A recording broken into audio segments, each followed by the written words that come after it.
ಇನ್ನು ಮುಖ್ಯಮಂತ್ರಿ ಸಿದ್ದರಾಮಯ್ಯ ಅವರಿಗೆ ಕೈಗೆ ಗಾಯಗಳಾಗಿದೆ ಅಂತೆ.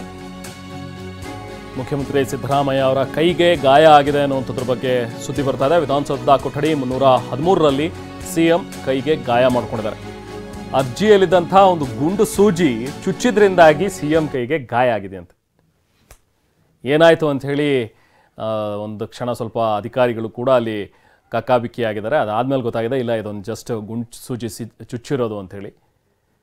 ಸಮಿತಿ ಕೊಠಡಿ ಬಳಿ ಸಿಎಂ ಕೈಗೆ ಗಾಯ ಆಗಿಬಿಟ್ಟಿದೆ ಅಂಥೇಳಿ ಒಂದಷ್ಟು ಜನ ಓಡಿ ಹೋಗಿದ್ದಾರೆ ಅಲ್ಲಿ.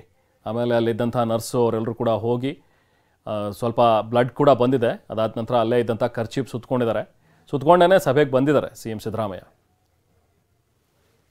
ಅದಾದಮೇಲೆ ಅಲ್ಲಿದ್ದಂಥ ನರ್ಸ್ ಮತ್ತು ವೈದ್ಯರು ಕೂಡ ತಪಾಸಣೆಯನ್ನು ಮಾಡಿದ್ದಾರೆ. ಇವರು ಅರ್ಜಿ ಕೊಡ್ಲಿಕ್ಕೆ ಬಂದ್ರಲ್ಲ, ಅದರಲ್ಲಿ ಪಿನ್ ಹಾಕಿದ್ದಾರೆ.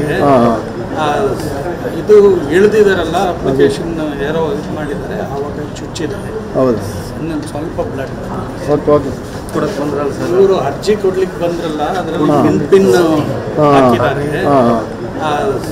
ಇದು ಇಳಿದಿದಾರಲ್ಲ, ಅಪ್ಲಿಕೇಶನ್ ಯಾರೋ ಇದು ಮಾಡಿದ್ದಾರೆ, ಆವಾಗ ಚುಚ್ಚಿದ್ದಾರೆ. ಹೌದು, ಇನ್ನೊಂದು ಸ್ವಲ್ಪ ಬ್ಲಡ್